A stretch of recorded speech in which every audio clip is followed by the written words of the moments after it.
Welcome to Let's Play Rule the Waves 3 as Germany, starting in 1935. This is coming towards the end of 1938, and we are in episode 16. And I've noticed that the tensions are starting to climb distressingly high. Let's have a little zoom in. We can see the British, well, let's actually just go to all relations. You can see against Germany, we have the British at 7, the French at 9, the Americans at 7, as well, of course, war. Tensions with Italy have gone to 16 against Russia and 11 against Britain. So, yeah, some concern there. Possibly they are alarmed by our new battlecruisers and our new aircraft carrier arriving. They're in Northern Europe. Once they've finished working up, I will push them like this one into the Baltic. That might lessen tensions a little bit. I'm not sure. Monthly balance at minus 5,000 is taking a bit of a hit.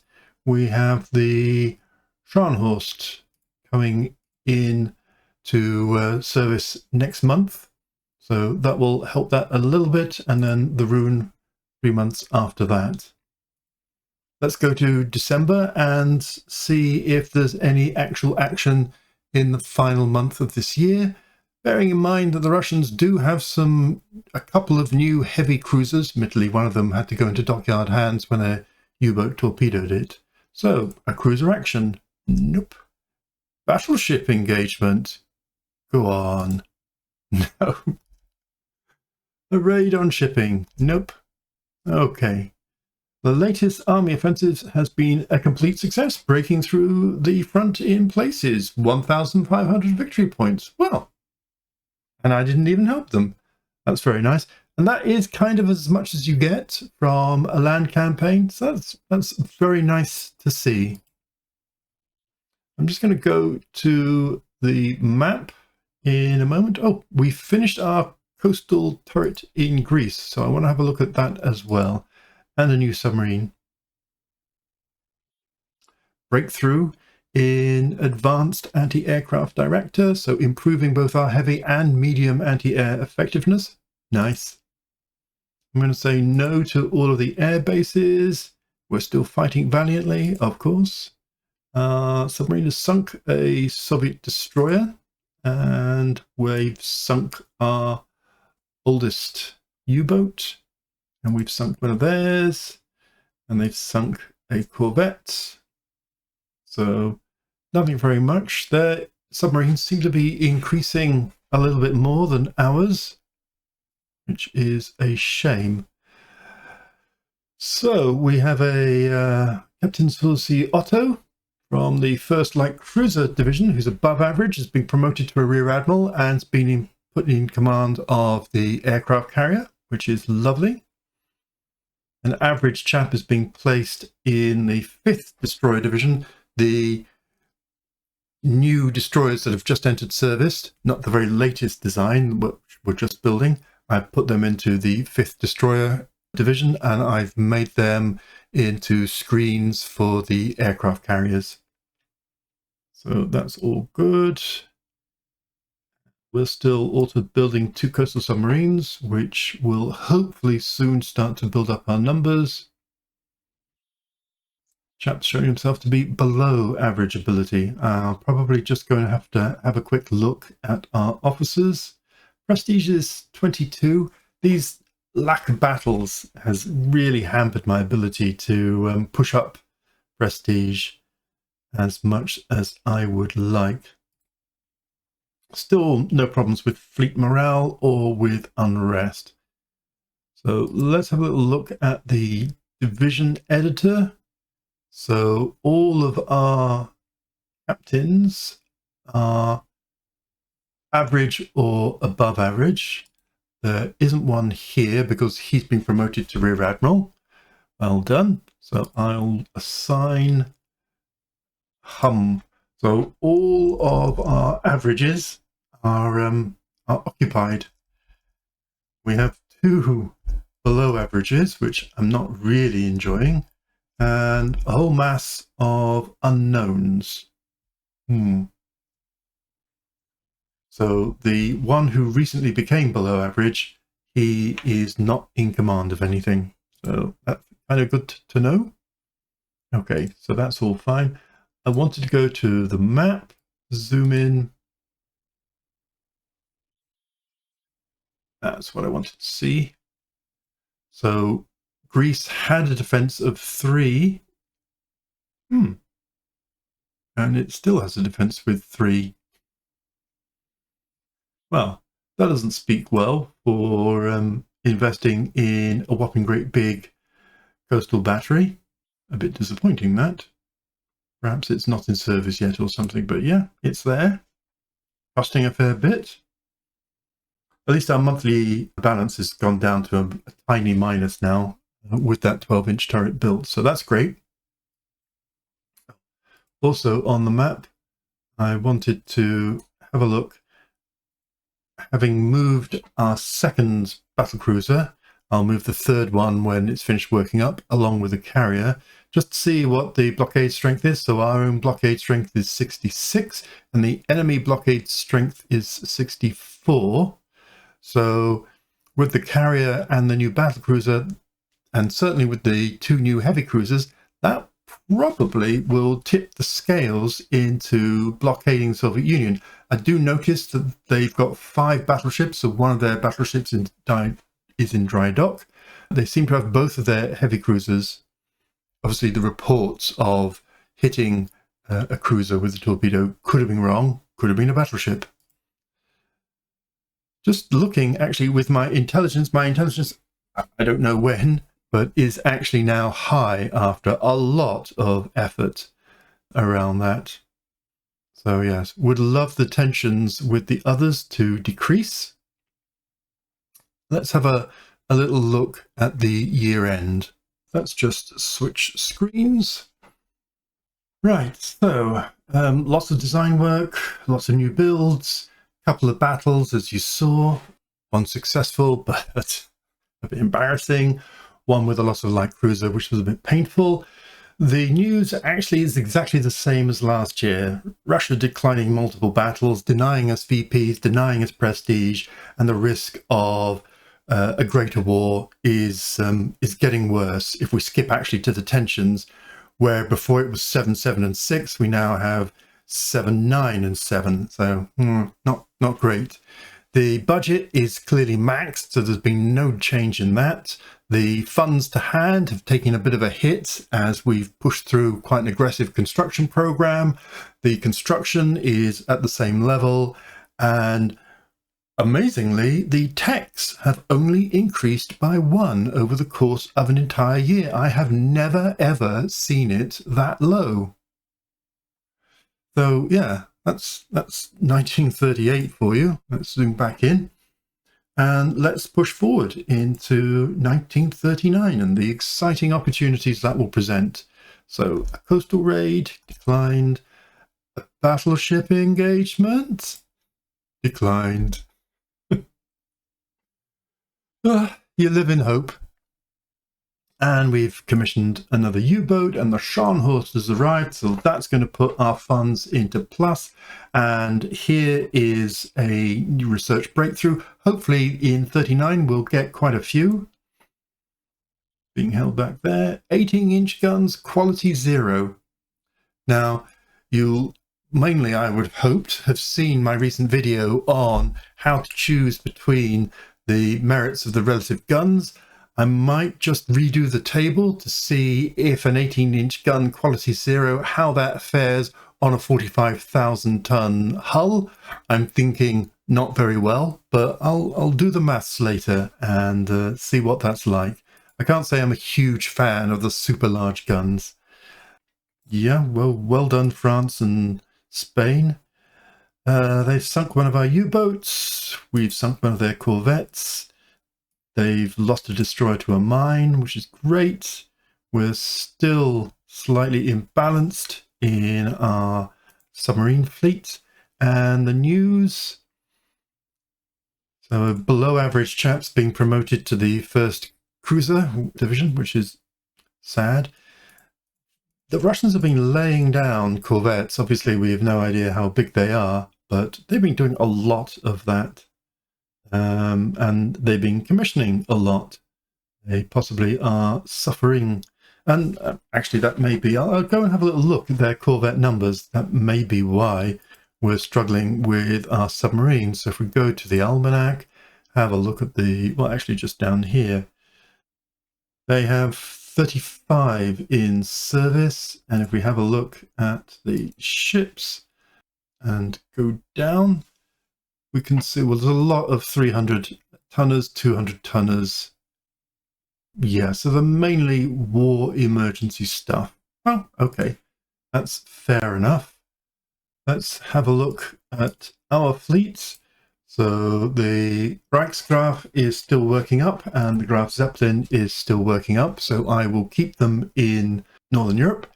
The Scharnhorst needs to be attached to a division. Select division section. Assign ship to division. There we go. So we'll add them to the Panzercruiser division. Bit of a shame about the quality. So the Bremen needs a new captain. So let's see if we can just assign a new commander. Ah, so there is a new above average one. Let me just go to the division editor and see this guy who's below. I'm gonna keep him. I was thinking I could replace him out, but actually, no, that's probably poor use of my very scarce prestige. Okay, that's fine. So let's go to February. Action with light forces, cruiser action. Okay, those were the only two battles. New submarine. 2 ships finished working up. Hello. Japan and Italy have signed an alliance. Oh Lord, this doesn't have to mean that we have to be friends with Italy too. Right. Well, this is a really interesting choice. We can either decide not to tolerate any hint of corruption, and that's minus our corruption score. I wasn't really very aware of the Germans having much of a corruption score, but there you go. We can say he had the best of intents and it was all for the good of service, and keep him, and he's average and a gunnery expert. So, and he's unassigned, and we've got some ships coming up that probably would benefit from a gunnery expert. Or we could buy the company. It'll cost us 1,000, but it'll improve our gunnery research, and the Fregatten Captain Dietrich has to resign from the service. So yeah, minus corruption, I don't think that's the thing, plus gunnery research, but at the cost of money and losing a reasonable officer, or keeping him. I'm going to keep him and take the prestige hit. Breakthrough. I love radar. So improved surface search radar. That's excellent. Actually, yeah, need to have a look at this. We've sunk a Russian submarine, and that's it. So we are now actually equal. Hooray! With Soviet submarines. So let's close that, see if there's any interesting news. Commissioning more corvettes. These little 300-ton jobbies. That's it. They do have armed merchant cruisers in the Baltic. I could decide to go and sort them out. Let's have a think.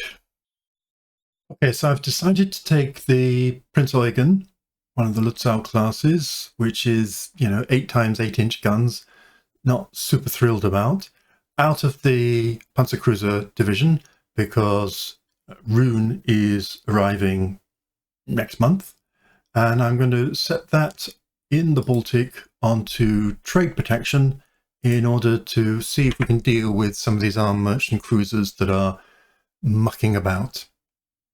Okay, let's go into March. Battleship engagement? No. I wish. I wish for you as well, but I wish for me. We've commissioned 2 submarines, so that's excellent. And here comes the rune. We'll start working up, obviously. Another research breakthrough, magnetic mines. Okay, that's great. And another one. And another one. Well, that's 4 in the first 3 months. And a new dive bomber. So let's have a look at this choice. Okay, the Messerschmitt 125 is a clear winner. It's the fastest. It's got the longest range. It's equal top maneuverable. Toughness isn't great. Firepower is a bit disappointing, although it's the same as the current one. And it's got an improved bomb load. So yeah, aside from the firepower, forces fighting valiantly away. Yep, they're still mucking about with raiders. They've got one in the Northern Europe as well, so I might set one of those cruisers off in trade protection as well. Piles of more corvettes. They're obsessed.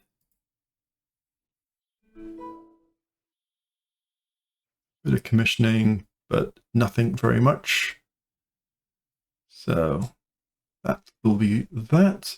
And yes, I will ask the Danzig to go and put that on trade protection. Just see if that helps at all. The rune itself is going to need a commander, so let's assign an officer before we get any old bod. So here we have an average. We'll use that. And then we also want to assign it to a division. So there you go. Obviously, those 2, Rune and Scharnhorst, are working up currently. And let's carry on. A coastal raid? Nope. Raid on shipping? Nope. Action light forces? And nope. Convoy defense? Nope. Light forces. I mean, it is actually now starting to rack up with 51,000 victory points against 5,000. So yeah, it is surely going to influence Stalin at some point to see that he's losing the war. A few more bits and bobs. A new variation of our Arado torpedo bomber. Slight improvement in firepower is all that I'm saving, and an improvement in bomb load. So, okay. Soviet troops in the Baltic states have been defeated after 22 months. That's not a message you see after such a long land campaign. Well done, lads. Excellent news. That's gotta hurt. That's definitely gotta hurt. And we've sunk a submarine. Okay, and we're blockading them. Finally, our first improvement set, our fleet has tipped the naval balance in the Baltic, and we are blockading them. Nice. Nice. I'm liking that a lot. Noticing no change in the tensions at the moment.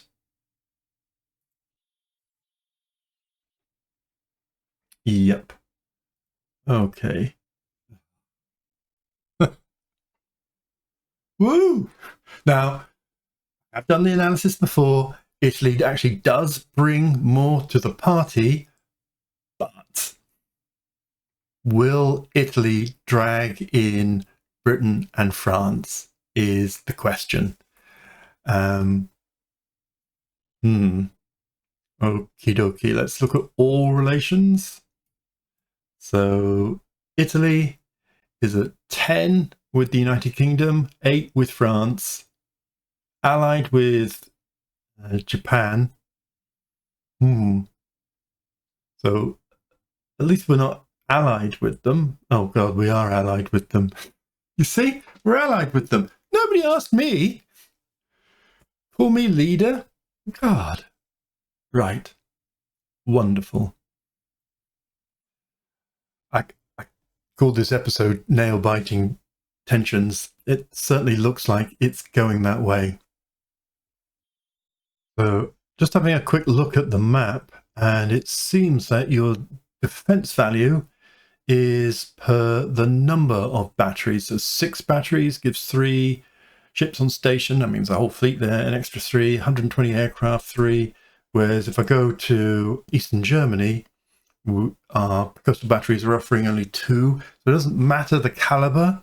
So down in Greece, the fact that there's a 12-inch gun, super excellent thing there, doesn't matter at all.